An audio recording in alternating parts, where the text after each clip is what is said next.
What are you focused on today? I want you to write this down or kind of mentally take note of exactly what you're focused on today. Focus is perhaps the one superpower that is common amongst serially successful people.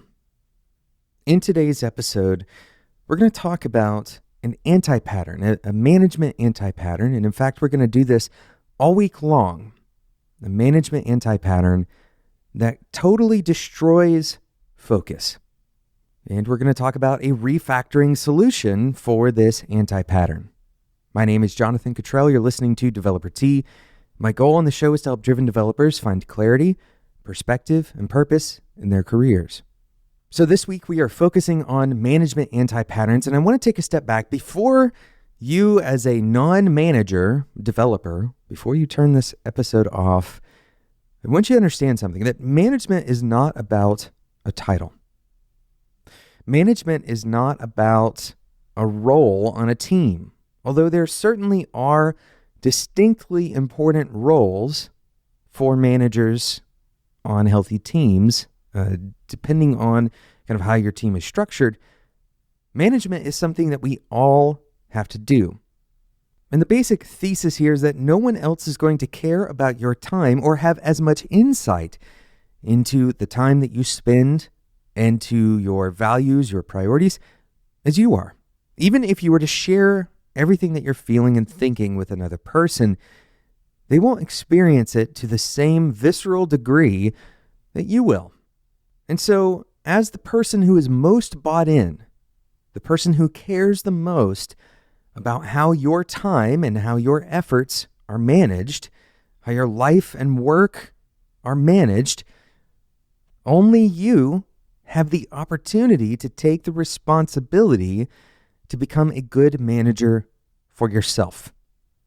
So we're talking about management anti-patterns, and that applies to managers that are kind of formally titled managers, but it also applies to everyone else who's listening to this episode right now. And you can choose what you do with this information, but you can kind of implement these ideas both at a team level and at a personal management level. So what is the management anti-pattern that kills focus, that destroys focus? And actually, this turns out to be a very common pattern that managers tend to follow. And as it turns out, this same pattern, the same mindset doesn't just kill focus, it also creates an inaccurate picture of the world around you.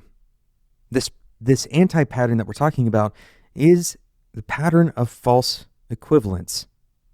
Another way to describe it is false homogeneity. And you'll recognize this pattern immediately when you hear about it. Now, this is different from the kind of fallacy of false equivalence. Instead, what we're talking about with this anti-pattern is perceiving or communicating two things to be similar or the same on some dimension where they're not actually the same. And moreover, doing this by default. So think about it like this.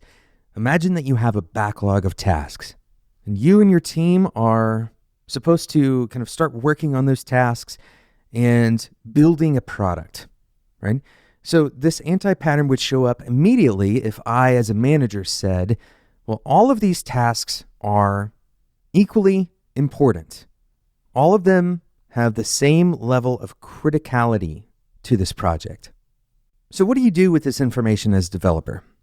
Well, it becomes very difficult to make decisions about what to work on. And so you have to choose as a developer what you're going to work on first, and then second and third, and so on. So how do you choose? The unstated reality, when we communicate that things are, for example, of equal importance, is that the order in which we do things, therefore, does not matter.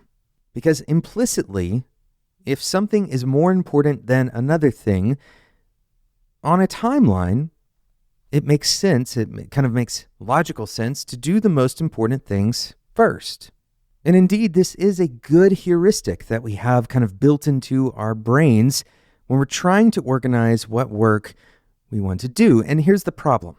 When we see all work as equally important, our heuristics for what we should do first now fall back to something that is difficult to agree on. For example, one person might want to work on the easiest thing first because they're drained, they're tired, while another person might want to work on the hardest thing first. Additionally, this kind of false equivalence or false homogeneity of these tasks doesn't take into account the possibility of dependencies. A given task may not be very important on its own, but if it is a kind of parent dependency to multiple other tasks, well, then it kind of inherits the priority of the tasks that are dependent on it. Now, I do want to take a step back and recognize that we are simplifying an issue that is much more complex, that planning your tasks and figuring out what is the highest priority is not as simple as, ordering things based on priority and then inheriting that priority up the chain of dependencies and then calling it done. That's not the message of this episode. Instead, the message of this episode is that when we communicate as if some pool of objects, whether that's tasks or people or even days on the calendar, when we communicate or think or build systems around the false idea that those days or tasks or people are somehow equivalent to each other, we build on a false reality. This same issue crops up when you try to replace one developer with another. You take an existing developer off of a project and then you hire a new developer and you assume, incorrectly as a manager, that those two developers will have equivalent performance. What you're forgetting to take into account when you make these assumptions is the time that it takes, for example, for that developer to simply onboard into the project itself. Even if those two developers had exactly the same skill sets, which is very unlikely to begin with, the onboarding time is some switchover. There's some overhead there. Additionally, it's possible that this new developer doesn't have the same kind of chemistry on the team. And so even at the very highest level, even if you had exactly the same skill set, there are two major areas that make these developers' outputs very likely to be different from each other. And additionally, you don't know the developer that you've moved on to another project, what their output will be on that project either. So what do we do to combat this idea of false homogeneity? How can we get to a place where we recognize that every single task that we have to do has a different level of priority? One solution starts with your disposition. It starts with your assumptions about the world around you. And these are difficult to change, but when you're evaluating a pool, when we're talking about a pool, we mean two or more subjects that have kind of the base unit is the same. Both are tasks, or both are people, or both are, some base unit. Start with the assumption of implicit diversity. What do we mean by implicit diversity? We mean that the output of two people is going to be different. The preferences of those two people is going to be different. The priority of two tasks, the difficulty of those tasks, all of these kind of attributes, characteristics, start with the assumption that those characteristics are diverse, that they're different from each other. They diverge from each other. When you have this mindset, instead of compressing the concept of one task and another task together to mean the same thing, you can realize that adding a task to a pool of other tasks doesn't simply mean adding more of the same. Instead, it means that evaluation of where that task fits in with the other diverse tasks is important. When you add a person to a pool of other people, you recognize that the person is not just an extension of the existing culture. They may have an effect on the culture. They may have a changing effect on the culture. And keep in mind, as we've mentioned in recent episodes, that this idea of homogeneity, it's easy for our brains. We don't want to wrap our minds around how things that are in the same kind of classification can be different, because it takes a lot of work. It takes a lot of work to understand the unique characteristics of things that we otherwise can compress and put into little compartments. It's useful. Once again, it's useful to be able to compress ideas and to have kind of pointers and heuristics.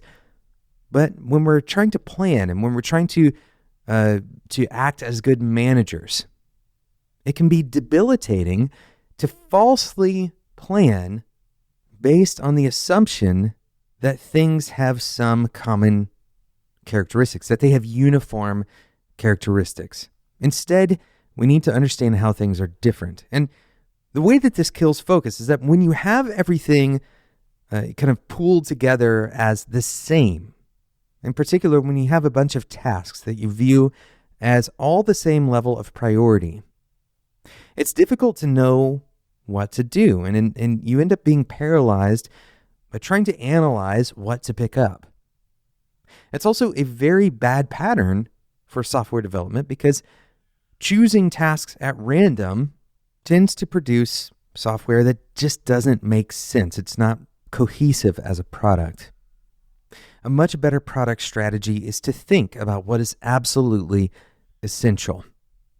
We're going to talk more about prioritization on this show in the future because prioritization and focus go hand in hand. You can't focus unless you understand priority. And priority is directly tied to these kind of basic restraints that we have as humans. We all have the same restraint of time, for example. And so understanding how priority and focus kind of collaborate with each other in our lives is very important to operating effectively, to managing effectively. Thank you so much for listening to today's episode of Developer Tea. Of course, today's episode did not have a sponsor, but instead of going and checking out our sponsor today, I'd love for you to share this episode with someone that you think can benefit from it, someone who perhaps shares this idea. They want to talk more about identifying the diverse characteristics in a pool of commonly classified things, or someone that you think can benefit from this, perhaps a manager or a peer of yours, or even simply a friend. Thank you so much for listening. Today's episode can be found at spec.fm. Today's episode was produced by Sarah Jackson. My name is Jonathan Cottrell, and until next time, enjoy your tea.